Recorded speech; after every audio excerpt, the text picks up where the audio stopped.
Assalamualaikum warahmatullahi wabarakatuh dan salam sejahtera. Yang terhormat Bapak Dosen Alan Budi Kusuma dan teman-teman sejawat yang saya banggakan.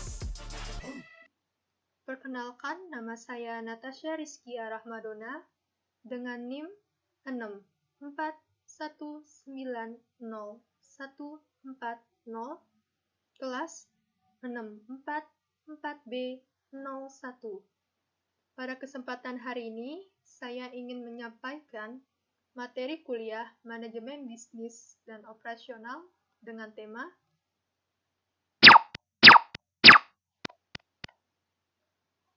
Operasi Produksi dan Produktivitas mengenai Strategi Operasi Produksi. Baiklah, saya mulai presentasi ini.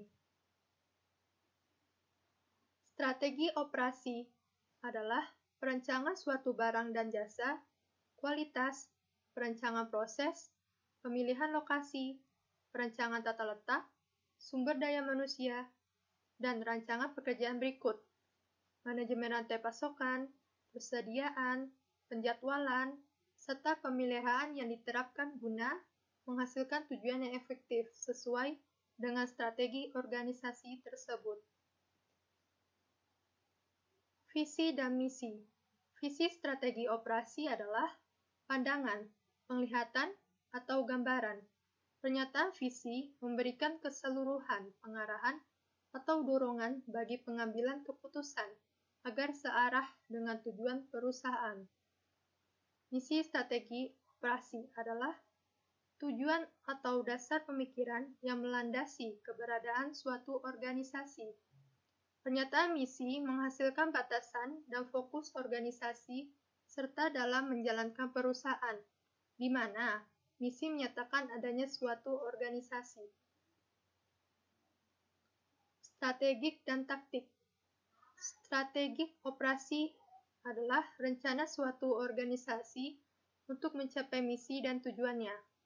Strategi-strategi ini memanfaatkan peluang dan kekuatan, menetralkan ancaman, serta menghindari kelemahan sehingga setiap wilayah fungsional mempunyai strategi untuk mencapai misinya dan membantu organisasi mencapai tujuan keseluruhan.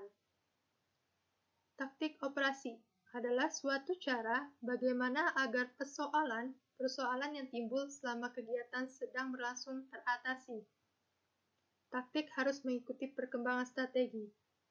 Keputusan taktik pada umumnya dibagi dalam kerangka waktu yang singkat, 1 atau 2 tahun, dan dikembangkan untuk menerapkan strategi operasi. Tampilan produk, biaya, dan kecepatan. Ada 3 cara, yaitu yang pertama, diferensiasi atau proses dengan cara melakukan diferensiasi penawaran dari suatu organisasi sehingga pelanggan menerimanya sebagai nilai tambah. Kedua, low cost atau biaya bisnis biaya rendah untuk mencapai nilai maksimum. Sebagaimana yang diinginkan pelanggan, artinya dibutuhkan sebuah pengujian melalui keputusan manajemen operasi dengan usaha yang maksimal guna menurunkan biaya dan tetap memenuhi nilai harapan pelanggan.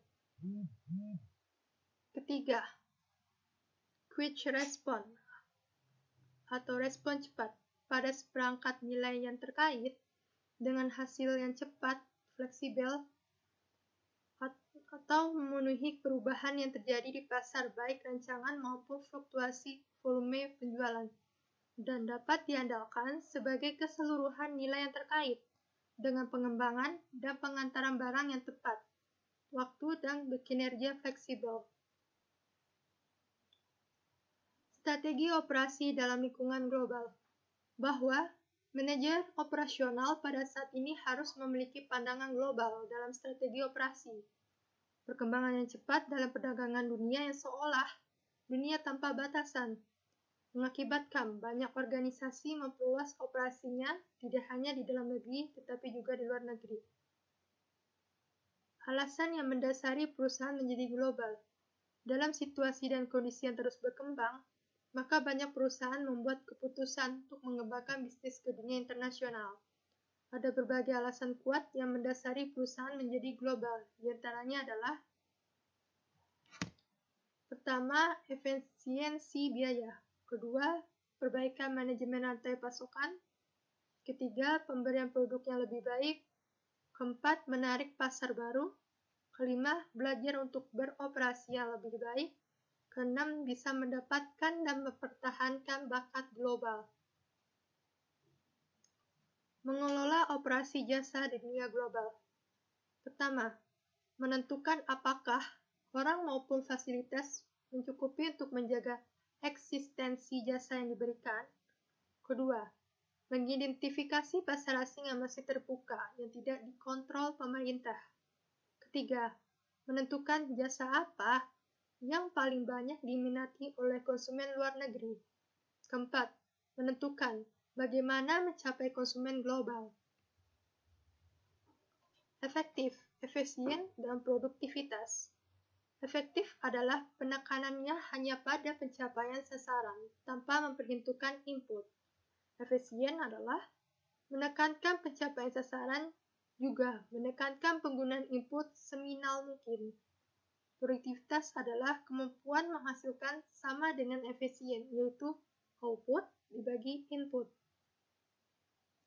Pengukuran produktivitas. Produktivitas dapat ditingkatkan melalui 3 cara, yaitu: pertama, menaikkan output dengan input tetap. Kedua, menurunkan input dengan output tetap. Ketiga, menaikkan output dengan menurunkan input. Faktor yang menentukan tingkat produktivitas antara lain: pertama, tenaga kerja. Kedua, modal seperti mesin dan peralatan lainnya. Ketiga, manajemen. Keempat, kewirausahaan atau entrepreneurship. Industri dan operasional.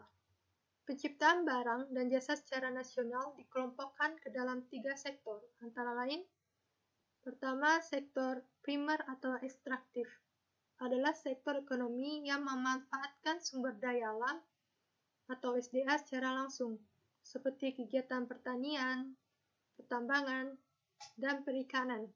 Kedua, sektor manufacturing adalah sektor industri yang berkaitan dengan rekayasa atau teknik, seperti mesin, robot, komputer, dan tenaga manusia. Dan yang terakhir, sektor tersier adalah sektor industri yang menyediakan layanan berupa jasa, seperti asuransi swasta dan bank milik pemerintah. Demikianlah presentasi dari saya tentang strategi operasi. Semoga video ini dapat menambah wawasan dan bermanfaat bagi teman-teman lainnya. Mohon maaf jika presentasi saya ada kekurangan. Sekian dan terima kasih.